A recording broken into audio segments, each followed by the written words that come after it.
Welcome to The Explainer. Today, we are digging into a really important report from Bob Slovak over at Virtualization Options LLC. They're a Colorado-based research and advisory group, and they've uncovered this quiet crisis that's happening in our schools. And it has nothing to do with textbooks. It's all about the technology that's supposed to be setting our kids up for the future. Right? Let's just sit with that question for a second. Because for millions of students, this isn't just some hypothetical. The report makes this incredibly strong case that old, unreliable tech has become a huge barrier to learning and to their long-term success. It's actually creating a whole new kind of achievement gap. So the first big idea the report gets into is something called tech debt. Now, this isn't just about having a few old computers lying around. No. This is the massive piling up cost of all those IT projects, all those upgrades that schools have been forced to put on the back burner year after year after year. And that debt, it has a number, and it's a big one. We are talking about $2.4 billion in delayed upgrades. Think about what that actually means. It means aging networks, hardware that's constantly failing, and software that's hopelessly out of date. And all of that directly messes with what a teacher can do in the classroom every single day. And the scale of this thing is it's staggering. This isn't just a handful of schools struggling here and there. The report found that 2 out of every 3 school districts in the entire country are dealing with major budget problems when it comes to technology. This is absolutely a systemic issue. And here's the thing, that burden is not being shared equally. Not even close. You can see here, nearly 90% of rural districts are getting hit the hardest. They're facing the biggest challenges, which basically means a student's zip code could be the #1 factor in determining the quality of their digital education. Okay, so how does a number on a budget sheet turn into a real human cost for a kid? Well, this is where we see the fallout from that tech debt start to show up in the academic lives and even the future careers of students. And the report couldn't be more blunt about this. This isn't a small thing. A slow Wi-Fi connection or a laptop that takes 10 minutes to boot up, that's not just an inconvenience. It's a direct cause of educational inequity. It is actively holding students back, and it's creating disadvantages that can follow them for years to come. So what this means is, we're essentially creating 2 completely different educational paths in this country.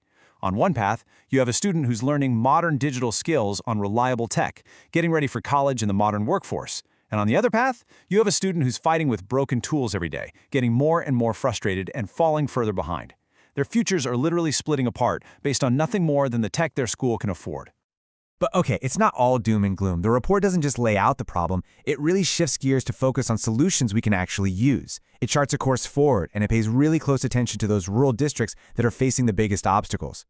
Before we even get to the solutions, though, the report says we have to understand these core challenges. For rural schools, it's not just one problem. It's a combination of unreliable internet, a lack of local IT experts, not being able to buy in bulk to get better prices, and of course, really tight budgets. Your standard one-size-fits-all IT solution, it's just not going to work here.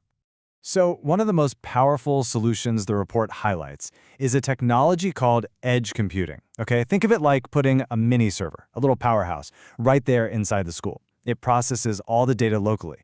That means digital lessons and online tools can run smoothly without needing a perfect, high-speed internet connection all the time. For a school with spotty broadband, this is a total game changer. And the results? They are just dramatic. This isn't some tiny little improvement. We're talking about a 75% reduction in bandwidth needed. What that means is the internet connection they do have goes so much further. And a 90% improvement in uptime? That means the tech actually works when the teacher needs it to work. It makes digital learning reliable, and that levels the playing field. But the biggest idea in this whole report might not even be about a specific gadget. It's about a huge shift in mindset, about moving away from the old way of just buying equipment and toward a whole new way of thinking about how schools get their technology in the first place. This chart just lays out the argument perfectly. The old way meant these huge upfront costs that could break a budget, and the school had to take on all the risk. This partnership model, though, it turns that into a predictable monthly expense.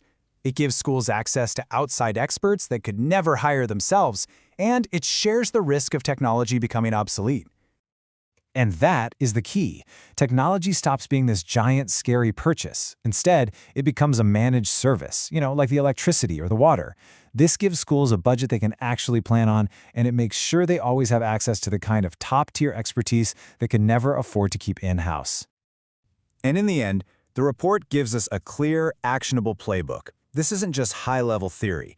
It's a real guide that shows districts how to vet providers, how to negotiate smarter contracts, how to team up with neighboring districts to share costs, and how to invest in the tech that is specifically designed to solve these rural challenges. So this is the question the report leaves us with, and it's a powerful one, because the choices being made in school board meetings right now, they aren't just about routers and laptops.